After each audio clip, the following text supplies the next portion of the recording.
ขออนุญาตหลวงพ่อจะขอหลวงพ่อขออนุญาตหลวงพ่ออาจารย์ทุกรูปทุกองค์พี่น้องทุกคนขออนุญาตอันนี้โอกาสนี้สักเคกาเมจโรเปคิริคาเตนจันเขมาเนทีเปรเถจคาเมตระคเนจวัตุเชเชเตกุมาจันจุเทวชราวสเมยคขัตปนาคาติทันตาสัญเกียงมณีวัจนังสาโทเมสุนันตุธรรมสวรรคารโร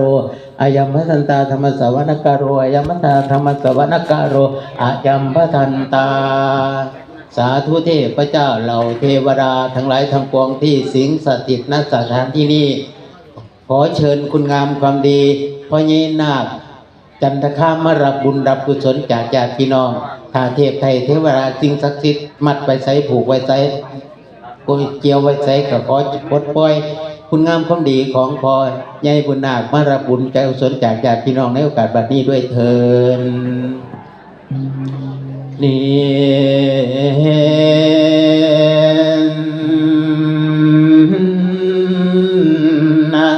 เทศนาวสานขั้นสุดแล้วสิมีแนวมาแถมตัว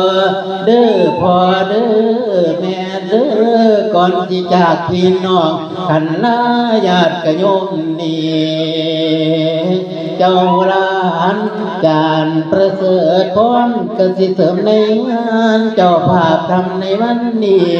คือมือนี้หลวงพ่อพระครูประจักษ์สันติคุณพ่อญาติพี่น้องเพิ่นได้ทำบุญสร้างอานิสงส์ให้อยู่ทรงให้พ่อใหญ่บุญนาคจันทคามผู้ที่มรณะเมียนตายแล้วจักอยู่ใส่จักอยู่ตกอยู่ใต้ทนทุกข์ทรมานตกอยู่ในกันดานในควยขึ้นมาบ้านจังหวัดสาธุเด้อ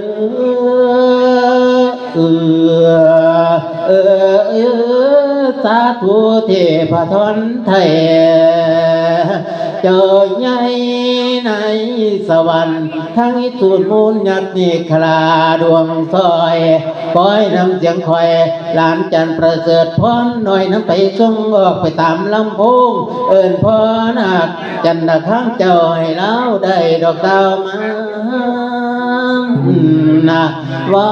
พ่อนาคว่าพ่อนาคคันได้ยินเสียงเอิญเสียงเพิ่นเดินไปใส่แม่นพ่อนั่งอยู่ใส่แม่นพ่อนอนอยู่ใส่คืนไว้ยาสาลูกหลานเจ้าดอกเรียกหาให้พ่อมากินข้าวเจ้าเมียงอยู่บ้านก่อนจะตะนังตอนร้อนจะตะนังตุนเจยให้เลยขอดอกตัวนะพ่อนาคพ่อนาคขันเจ้าได้ยินเสียงเอิญเสียงเพิ่นเอิญหาอยู่ให้เจ้าบัวป้าหลอดให้เจ้าหลอดป้าแต่ดอกมาบานดอกตุนนะพ่อนาคคิดเห็นเด้คิดเห็นคำตั้งแต่ขังตั้งแต่พ่อบ่ทันตายพ่อเคยบอกลูกไว้พ่อเคยสอนลูกไว้ลูกของพ่อทั้งหลายเจ้าจะสั่งกันเดิน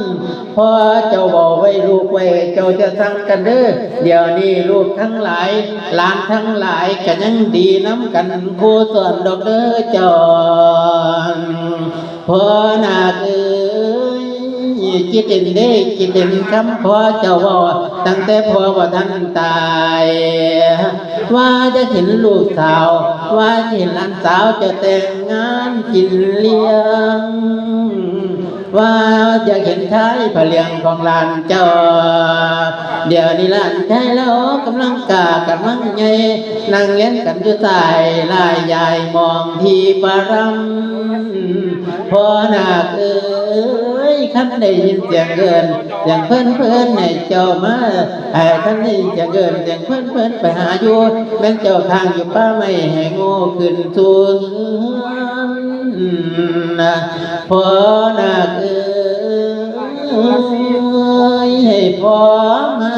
กินข้าวพ่อให้พ่อมากินข้าวกาให้พ่อมากินข้าวกับลูกสาวหลานเจ้าเจ้าใน